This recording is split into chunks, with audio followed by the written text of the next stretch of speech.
importância nas licitações, hoje nós vamos falar sobre os princípios básicos das licitações. O que elenca aí de norte, de orientação para as licitações. Esse é o nosso tema de hoje.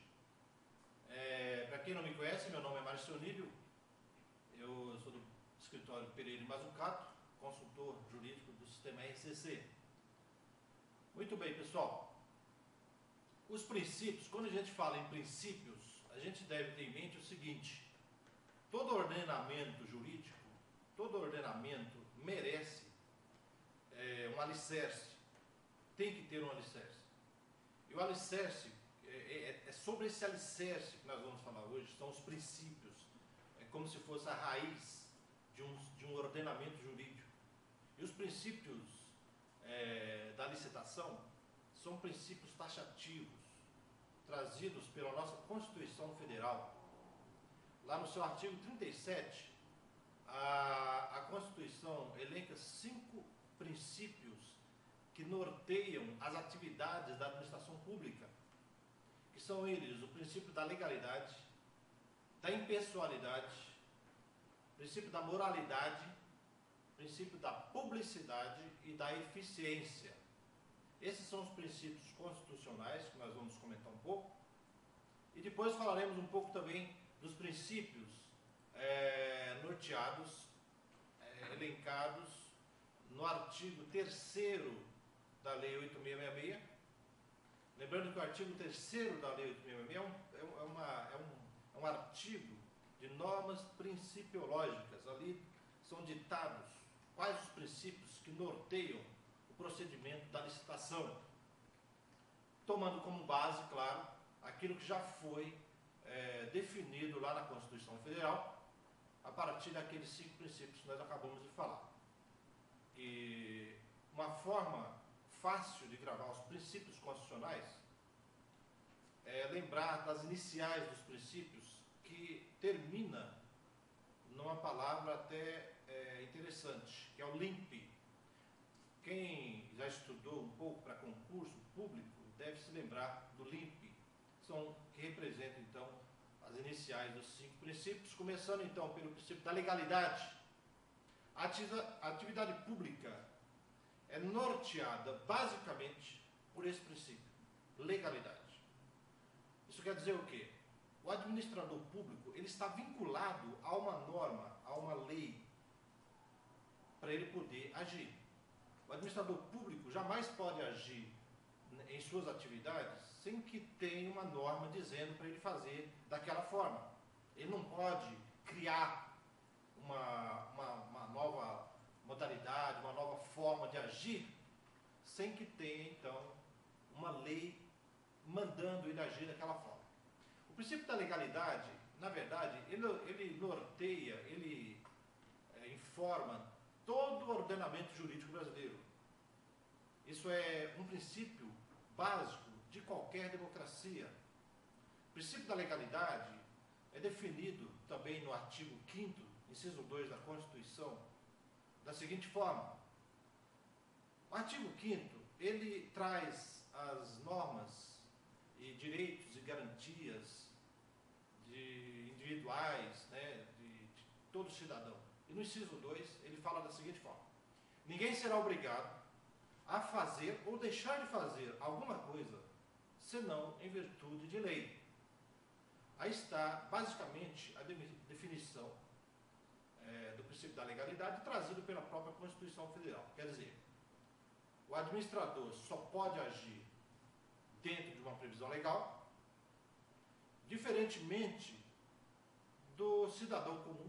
Nós podemos, enquanto nós podemos fazer tudo que a lei não proíba, o gestor público só pode fazer o que a lei prevê. Não poderia ser diferente, senão, imagine vocês numa licitação, se não tivesse essa norma básica da legalidade, o que seria dos procedimentos de licitação, numa concorrência, num pregão? Ficaria ao inteiro arbítrio do presidente de comissão ou do pregoeiro agir dessa ou daquela forma. Por isso que ele tem sempre que agir da forma como está prevendo lá na lei. Quais os passos que ele tem que seguir dentro de um pregão. É o que está na lei e não pode se desviar dele jamais, sob pena de nulidade, né? Das nulidades. E aí a gente vai cair em outro tema, cairia em outro tema que pode ser, de repente, um próximo tema para o nosso debate aqui. Muito bem. O outro princípio, então, da Constituição Federal é o princípio da impessoalidade. Olha que interessante. Quem já participou, quem vem participando de licitação há um certo tempo, bem provável que já se deparou com alguma situação onde, num determinado órgão público, um licitante é tratado de um jeito favorável e você busca a tutela desse mesmo órgão e é tratado de forma diferente, porque você não conhece a pessoa que está atendendo lá, o gestor que está atendendo, e aquele outro cidadão conhece, é amigo talvez, conhecido daquele gestor. Veja bem, na administração pública, isso é terminantemente vedado pela Constituição Federal. O gestor ali, seja ele o José, o João, o Pedro, ele não pode, de forma alguma, beneficiar esse em detrimento daquele, porque ele conhece esse e não conhece aquele. O João, o José, o gestor que está ali atendendo, ele está representando o Estado, e o Estado não tem preferência sobre esse ou aquele cidadão. Por isso que a Constituição Federal já deixou lá, expresso no artigo 37, que, entre outros, a administração pública deve obedecer o princípio da impessoalidade. Existe uma premissa que diz o seguinte: a administração pública não tem cara. Isso é um fato. A Constituição Federal proibiu, inclusive, propagandas de obras públicas, de serviços públicos, que definam o nome de pessoas, de governantes, símbolos, tal, que possam identificar o governante daquele momento. Não pode de forma alguma. A Constituição diz o seguinte, que as propagandas devem ser de forma a trazer orientações, né, sobre aquela obra, sobre aquele serviço educacional, né, de um cunho educacional, e não de um cunho de propaganda pessoal. Se não fosse assim, estaria flagrantemente também ferindo o princípio da impessoalidade. Isso nós vimos alguns anos atrás, era muito comum a gente ver obras públicas com o nome do governante, né, de quem estava na gestão, dizendo que aquela obra foi feita por ele. E isso hoje é vedado pela própria Constituição Federal. Na licitação, você chegando para ver um processo, para fazer vistas a um processo, que é um direito inerente a qualquer licitante ou a qualquer cidadão, esse processo não pode de forma alguma ser negado vistas ao mesmo. E de repente você vira as costas, chega um outro licitante, pedindo vistas ao mesmo processo e é atendido. Quer dizer, aquele gestor agiu em flagrante contradição ao princípio da impessoalidade. Ele tem que agir da mesma forma para com todos que vão ali em busca da tutela do Estado. Muito bem. O terceiro princípio constitucional basilar da licitação é o princípio da moralidade. Talvez seja o princípio assim, que tenha mais dificuldade, até na doutrina mesmo, dos doutrinadores, nos juristas e na jurisprudência, de definir o princípio da moralidade. Porque quando se fala em moralidade, já pensamos logo em valores que você vai aprendendo desde o nascimento, desde berço, e vai crescendo com certos valores familiares, de comunidade, da forma como você vive. E aqui o legislador, ao colocar o princípio da moralidade na Constituição Federal, para nortear os atos administrativos, não estava pensando nesses valores pessoais, mas estava pensando em probidade administrativa. Então, a forma que o legislador, aliás, que os juristas encontraram para definir de uma forma igualitária, para que todos entendam o que é o princípio da moralidade da administração pública, foi a seguinte: para ser moral no ato público, basta atender ao comando legal e ser honesto. Quer dizer, se você, o gestor, agiu dentro da lei e foi honesto no ato, então atingiu-se o princípio da moralidade. Então nós não podemos misturar as coisas e fazer uma confusão entre aqueles valores morais, pessoais de cada um, religiosos, né, de cunho religioso, de cunho regional, com o princípio que a Constituição colocou lá no seu artigo 37. Aqui está falando da probidade ao gerir a coisa pública. Isso é moralidade na administração pública. Na licitação, também a gente verifica alguns atos imorais, né? Sem comentar aqueles mais flagrantes que a gente assiste de vez em quando na televisão. Hoje está muito comum, quase todo dia passa alguma coisa relacionada a fraudes. E quando se fala em fraude na administração pública, a gente já liga já a um processo licitatório, porque, afinal de contas, a administração só adquire bens e serviços através de licitação. E se houve fraude, foi na licitação. Então, ali está presente, mais visível, então, a falta de atendimento ao princípio da moralidade. Mas pode ser de outras formas também, essa falta de atendimento ao princípio. De repente, numa cláusula editalícia que está beneficiando o único fornecedor, propositadamente, isso também, logicamente, estaria confrontando o princípio da moralidade.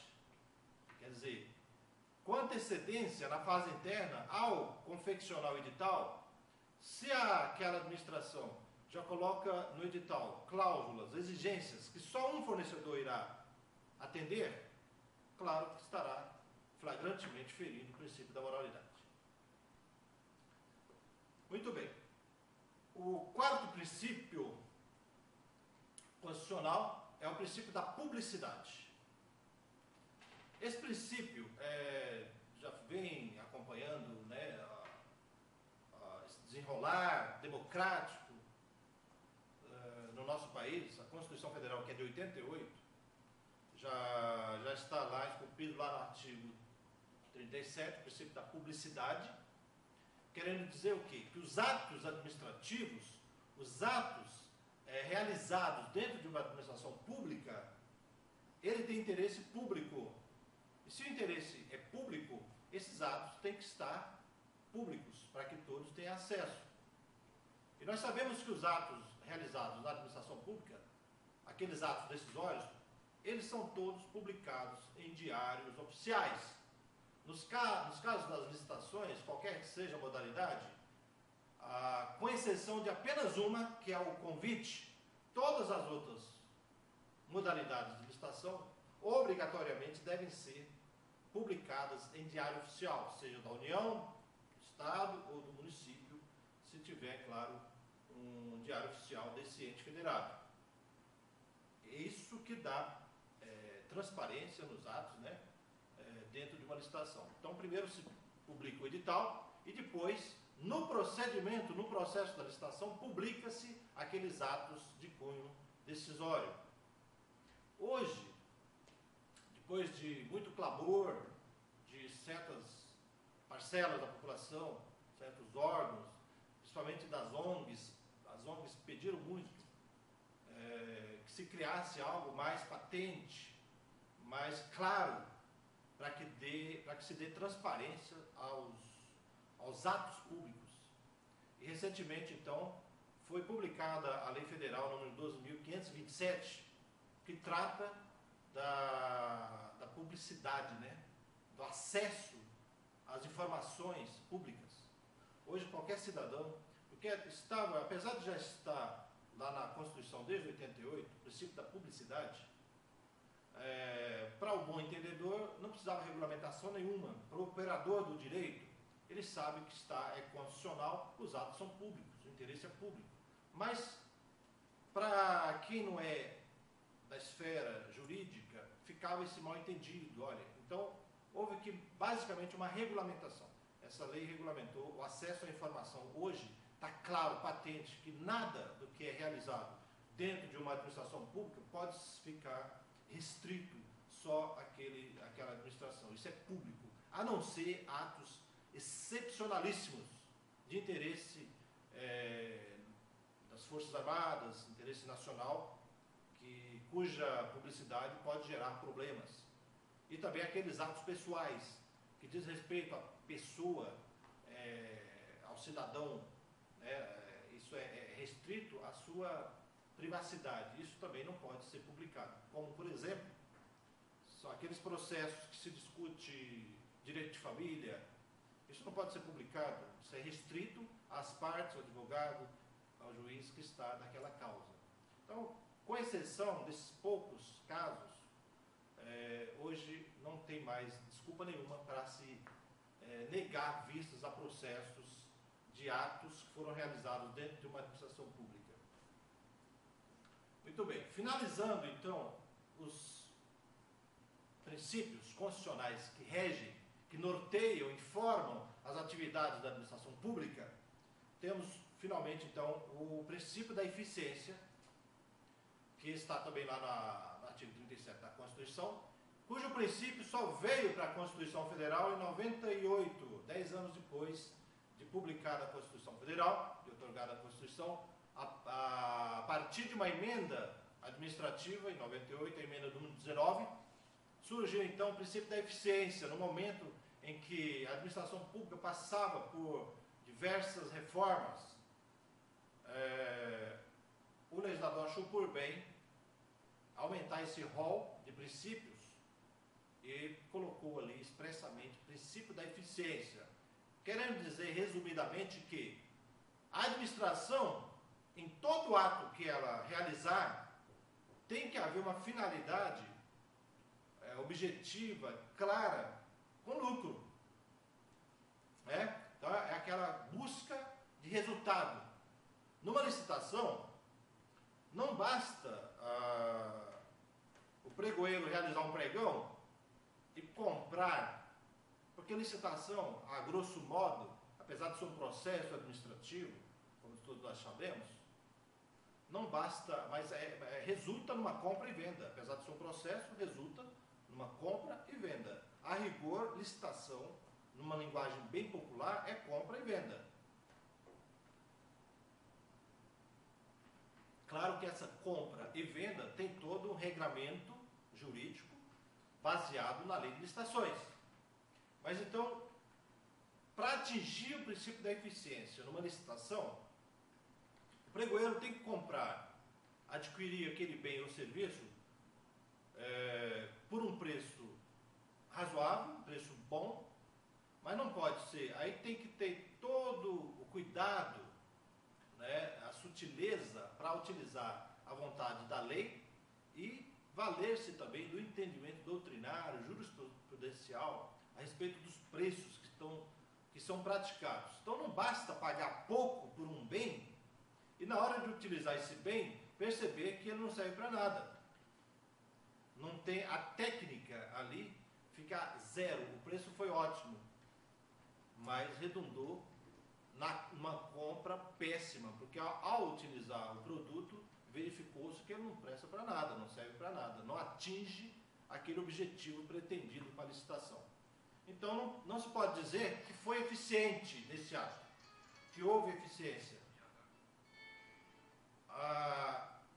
Se ele compra por um preço baixo que eu digo, não aquele preço inexequível, mas você compra por um preço que seja razoável, um pouco abaixo, e isso é normal nos pregões, abaixo do que é praticado no mercado, e vai utilizar o bem, e o bem é ótimo, tem uma boa qualidade, pode-se dizer que atingiu-se o princípio da eficiência. Do contrário, fica também comprometido a verificação do princípio da eficiência.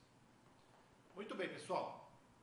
Nós vimos então os 5 princípios constitucionais que regem a administração pública e diretamente, claro, as licitações.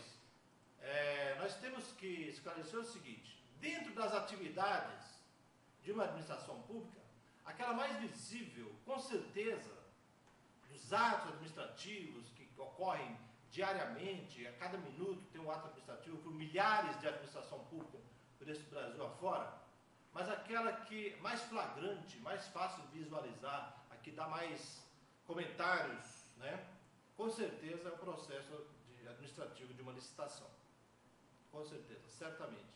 Então, aqueles princípios constitucionais que regem a administração estão diretamente ligados às licitações realizadas, seja qual for a modalidade: concorrência, tomada de preços, convite, pregão, né, eletrônico, presencial, concurso e leilão. Muito bem, vamos partir então agora para ver diretamente quais são os princípios que foram trazidos ali, expressos no artigo 3º da Lei 8.666, cuja lei, como é sabido, é a lei geral das licitações de nível nacional. Muito bem, o artigo 3º, então, ele traz ali o princípio da igualdade. Ele não é falado lá na Constituição, pelo menos no artigo 37. O princípio da igualdade numa licitação tem que ser muito bem compreendido para que seja aplicada essa isonomia entre os participantes. Tem que ser compreendido o que é o princípio da igualdade e não se prendendo somente naquela resolução ali que todos conhecem desde criança, de que todos são iguais perante a lei, sem qualquer distinção de cor, sexo, religião, etc. Tudo bem, isso aí é fato, é um direito constitucional, é trazido pela Constituição Federal para os cidadãos comuns, né, a todos os cidadãos que convivem e que vivem nesse país aqui, mas num processo de licitação, se você tiver em mente somente esse arrazoado aí de que todos são iguais perante a lei, pode surgir algumas confusões. O que é ser igual perante a lei em um processo de licitação? Vou dar um exemplo para ficar mais claro. Se o edital exige que o licitante apresente determinado documento,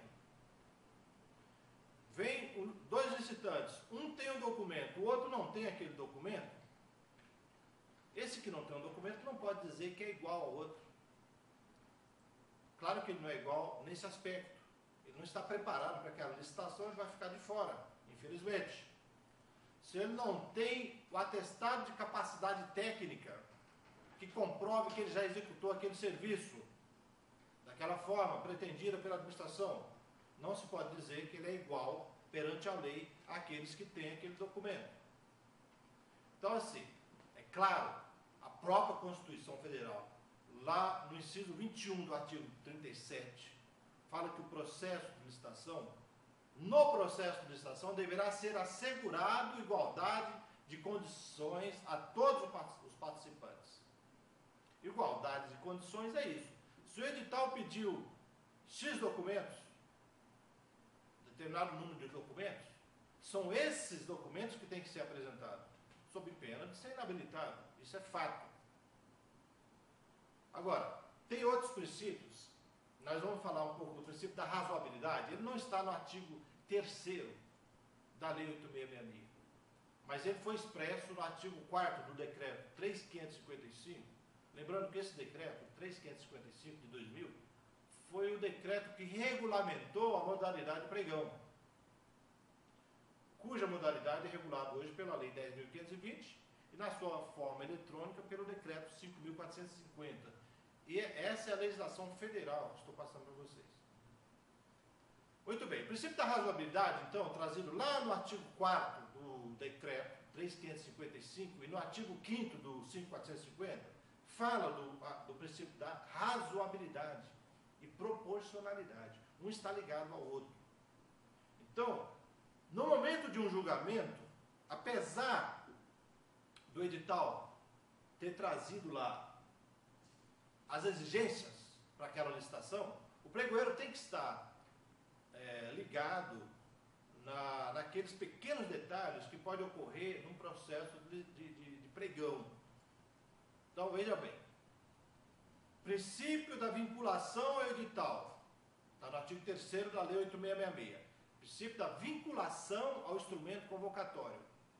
O artigo 41 da Lei 8666 fala que a administração está condicionada ao que ela exigiu no edital.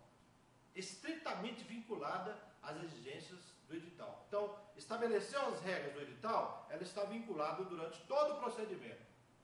Mas por que então que o legislador colocou lá no artigo 4 do decreto 3.555 que o pregoeiro pode utilizar do princípio da razoabilidade no julgamento? Muito bem. O princípio da razoabilidade e proporcionalidade tem sido erroneamente utilizado em muitos casos. Ele é utilizado em muitos casos onde não poderia ser utilizado, como por exemplo, o licitante não apresentou determinado documento. O pregoeiro é razoável em aceitar a si mesmo, ou dá um prazo para ele apresentar posteriormente. Isso não está previsto na lei. Isso aí, agindo dessa forma, ele está desobedecendo outros princípios maiores, que é o princípio da isonomia, da legalidade. Mas, se porventura determinado licitante apresentou o documento que foi exigido no edital, mas não está exatamente da forma como exigido no edital, o pregoeiro ou presidente de comissão, por extensão, pode sim utilizar do princípio da razoabilidade e proporcionalidade e convalidar aquele ato e aceitar aquele documento.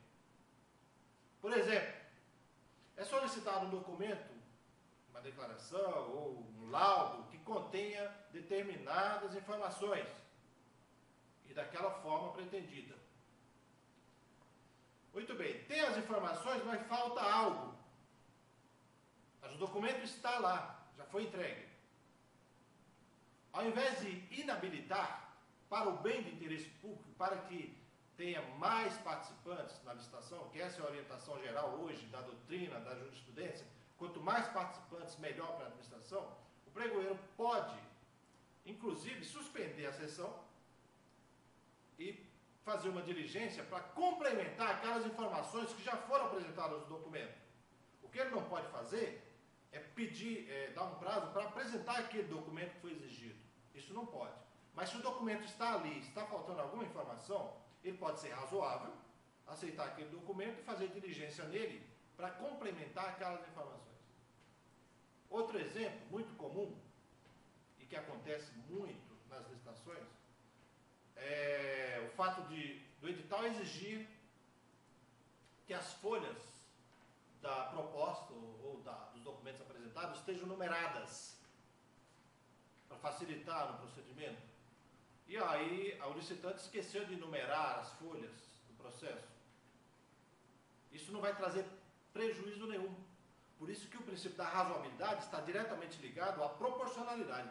Proporcionalmente, a vantagem que aquela proposta vai trazer para a administração pública, é razoável aceitar essa proposta, porque está completa, mesmo que não esteja numerada as suas folhas.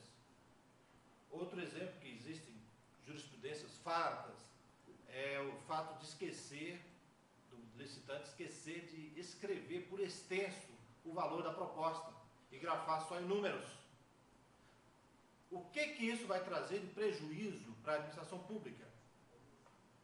Isso aí, a jurisprudência já pacificou o entendimento de que, não havendo prejuízo nem para a administração, nem para terceiros, o pregoeiro pode sim convalidar o ato, porque os tribunais, que são o regulador, né, da administração pública, com certeza, numa ação judicial, vai convalidar, vai aceitar dessa forma, aplicando o princípio da razoabilidade. Muito bem, pessoal. Outro princípio muito discutido e mal interpretado, mal entendido, é o princípio da vantajosidade da proposta. Muitas pessoas, por conta do pregão, né, que hoje trouxe muita competitividade, por ser uma modalidade onde se dá lances, né, e não apenas aquela proposta inicial escrita, como é na concorrência, na tomada, no convite. No pregão existem os lances um sobre o outro, que é um leilão inverso. No leilão o preço sobe, no pregão o preço cai. Muito bem. O princípio da vantajosidade, então, não quer dizer necessariamente que é vantagem para a administração só o menor preço. Então, nós temos que ter em mente o seguinte: o que é licitação do tipo menor preço? Aliás, no pregão, que é a modalidade mais utilizada hoje em dia, só cabe pregão, nessa modalidade só cabe o tipo menor preço. Mas por determinação, por definição do artigo 45, inciso 1 da Lei 8.666, o tipo menor preço não quer dizer só o menor valor da proposta. Menor preço é aquele que é apresentado pelo menor valor e que atende a todos os requisitos do edital. Aí sim é o menor preço. Agora, não basta ser o menor preço para dizer que é a mais vantajosa para a administração. Vantajosa, então, proposta vantajosa é aquela que é apresentada pelo menor preço, que esse preço seja exequível, porque se for inexequível, vai ser desclassificado. Isso é pacífico, está no artigo 48 da Lei 8.666. Serão desclassificados 2 pontos: proposta com valor excessivo e com preço inexequível. Então não adianta. Se o preço for muito baixo, abaixo do mercado, não tiver comprovado os seus custos, ele tem que ser desclassificado, sob pena de infringir, inclusive, o princípio da isonomia, certo? Preço de mercado. Então é vantajoso se ele for um preço baixo, exequível e o produto ofertado seja um produto de qualidade. Vai atender a finalidade da licitação, a finalidade pretendida. Desde a fase interna da licitação, quando estava elaborando o edital, já estava se pensando em algo que a administração está precisando, preventivamente ali. Então, a finalidade dessa licitação é o contrato. E nesse contrato vai-se adquirir algo que vai atender aquela finalidade. Então, atendendo esses requisitos, pode-se dizer que a proposta é vantajosa. Se não, não há que se falar em vantajosidade. Muitas vezes, aliás, o que está acontecendo nos pregões é que a administração pública não está sabendo comprar. Isso é fato. A gente discute muito com alguns gestores e eles perguntam: poxa, como é que eu faço para comprar algo que atenda a minha necessidade? Olha, não existe milagre. Falar em preço é muito subjetivo, eu sei. Em alguns casos é fácil de você mensurar, mas falando assim abstratamente, é muito subjetivo. Porque muitas vezes são produtos sazonais e a gente tem que analisar o caso concreto para ver se o preço foi ou não exequível, foi ou não inexequível. Então, assim, quando se fala em preço, é complicado você falar: olha, o percentual é de tanto, a não ser em casos de obras e serviços de engenharia, que já está definido qual que é o percentual, né, em relação ao preço referencial, para dizer que é exequível ou não. Mas nos demais casos, a lei não fala qual é o percentual para desclassificar a proposta por inexequibilidade. Ele fala que tem que ser preço praticado no mercado e que tenha seus custos comprovados. Impostos, taxas, tributos, encargos diversos. Se tiver comprovado isso em planilha, é exequível. Se não, não. Muito bem, gente. Outro princípio do artigo 3º da Lei 8.666, que está também diretamente vinculado ao princípio da vinculação ao instrumento convocatório, é o princípio do julgamento objetivo. Olha bem, o artigo 44, caput do artigo, o artigo 45 também, caput, os dois falam da objetividade no julgamento da licitação. Dizendo o seguinte, que a licitação será julgada em estrita conformidade do que foi colocado no edital. Então, ao julgar a proposta ou a habilitação do licitante, o pregoeiro e o presidente de comissão jamais poderão se afastar daquilo que foi exigido no edital e exigir mais do que está escrito no edital ou menos, né, do que está escrito no edital. A vinculação é taxativa. Exigir o X, tem que aceitar X. Senão não cumpre o princípio do julgamento objetivo e teremos então um julgamento subjetivo. certo? Subjetivo porque ficará a rigor, né, a critério do pregoeiro ou do presidente de comissão. Ao aceitar uma proposta que não esteja de acordo com o que foi solicitado no edital, ele vai estar sendo subjetivo e ferindo outros princípios que nós já vimos, o princípio da igualdade, moralidade, impessoalidade. Quer dizer, como é que ele aceita algo que não foi aquele algo que foi solicitado no edital, tá certo? Em detrimento dos outros licitantes que estão ali, todos de acordo com o edital. Então, o princípio da julgamento objetivo é isso, julgar objetivamente conforme o exigido no edital. Eu queria falar mais um princípio muito importante, que infelizmente a administração pública está dando, não está dando a importância que merece esse princípio, que também está lá no artigo 4º do decreto 3.555, que é o princípio do justo preço. Tem ali também o princípio da competitividade. A competitividade é inerente à licitação, a qualquer modalidade de licitação e mais presente no pregão, com certeza, por conta dos lances. Mas, quando o legislador colocou ali princípio do justo preço, a gente deve refletir um pouco no que seria justo preço. Olha bem, se um produto custa 100 no mercado, esse valor foi extraído de uma cotação prévia que foi feita. A administração, no caso dos pregões, obrigatoriamente, por determinação do seu artigo 3º da Lei 10.520, ela deve proceder a uma cotação de mercado na fase interna do pregão para estabelecer o preço referencial, para depois publicar o edital. Muito bem, se nessa cotação ela chegou no preço referencial de 100, é isso que vem sendo praticado no mercado para aquele bem ou serviço? Como é que a gente pode aceitar que um preço de 45, 50 é justo? Sob que aspecto ele é justo?